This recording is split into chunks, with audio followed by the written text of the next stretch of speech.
I'm Primal Piggy. Thank you for joining us for another BDSM United podcast in our slave training series. This is really a really important series. Um, we said earlier in the beginning of the series that if a submissive enters into a 24/7 relationship dynamic, uh, just kind of winging it and not having a slave training process or not going through a slave training process where a master can can tell them what he expect or what they expect and can clearly train them through the process, that oftentimes they'll end up on the other side in the same place. They still will become a slave, but oftentimes they will go through and endure a lot more trauma in the process.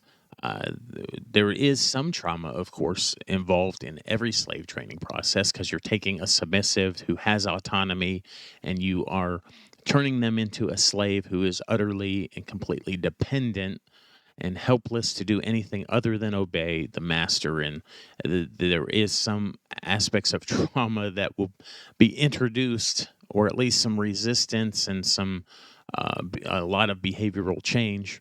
But it's the difference between throwing someone in the ocean to teach them how to swim and simply just giving them some swimming lessons. Let's talk a little bit today about emotions. Emotions constitute the primary motivational system of humans. Each of the primary emotions, those things like joy, interest, surprise, fear, anger, distress, contempt, disgust, and shame, supply their own unique kind of motivating information.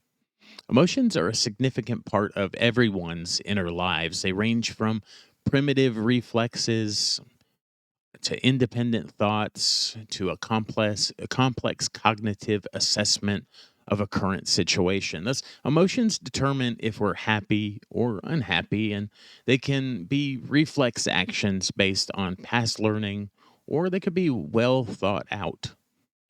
Prior learned core thoughts about events often cause the emotional reaction we feel.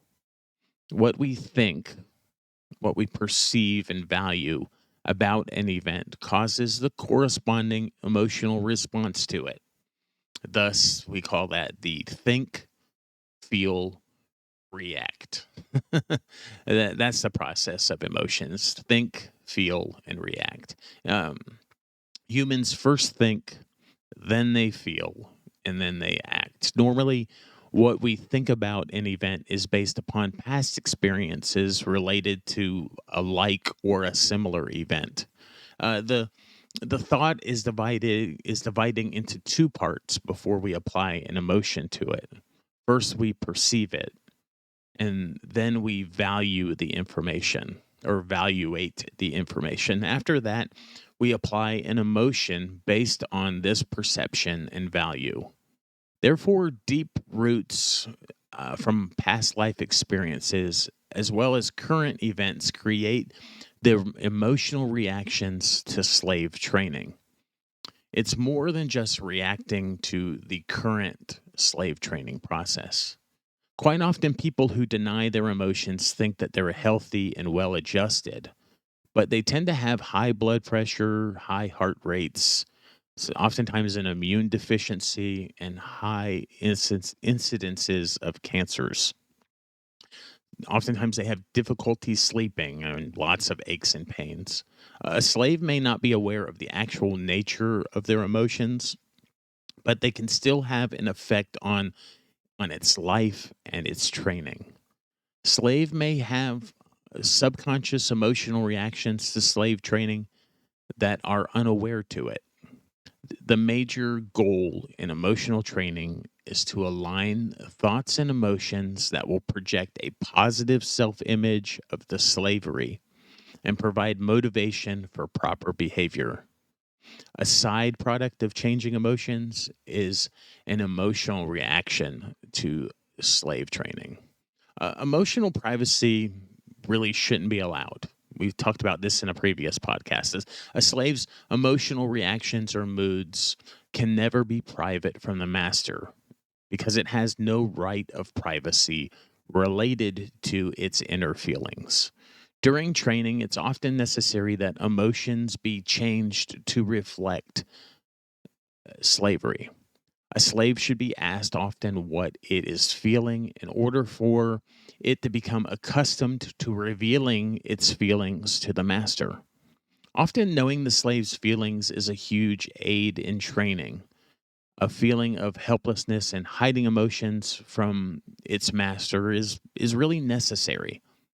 A master must explain this importance of never being able to hide emotions and sensation. A slave should know that it has to be completely open to discussing its emotions with the master and reveal its feelings and its thoughts to the master more than to any closest friend it has ever known. This openness in revealing emotions is often more difficult for the slave than behavioral modifications. People have private thoughts and fantasies that provide a view of their inner private logic. The thoughts must be shared with the master. A slave has no privacy from its master. Sharing is mandatory.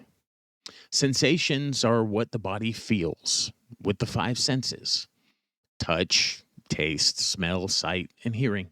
Being aware of the sensations displayed by your slave can lead to insight into its emotions. Sensations are often the body's reactions to emotions and can be generated in the form of pain, nervousness, or headaches. The master may find it advisable to give his slaves sensations during trainings to or to deprive certain sensations in his training. He would do this to increase particular sensations to allow him to control those sensations with commands. I hope you enjoyed this. Talking about sensations and emotions is definitely something to consider when forming your slave training process. Definitely good to bring in that philosophy of MS there to talk about how sharing is mandatory, transparency is mandatory, that there is no privacy. A slave has no privacy from its master. Just bringing in that philosophy into the training process, so that you begin to require your slave to open up and be more transparent with you. It will help the training process go smoother. It will also help you because you can't read minds. You know, we can't read someone's mind, so it's important that they learn to communicate, or that that it learns to communicate with you as a slave. It's really important. I'm Primal Piggy. Thank you for listening to this BDSM United podcast.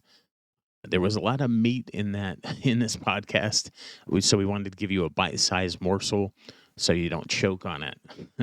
The best way to connect with us is at our website, www.bdsmunited.com. And if you're listening on your favorite platform, wherever you're listening to us, please give us a like, a subscribe, follow, a comment, a thumbs up.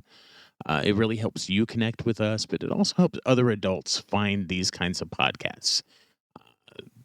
One of our goals is to have you, or to equip you and help you make our BDSM community better by these small different kinds of actions that you can do to help other adults connect with educational resources. Because when adults are educated, it really makes our entire BDSM community better. So thank you for playing your part in accomplishing that goal and partnering with us to accomplish that goal. It's been a joy talking with you today, and I'll talk with you again soon.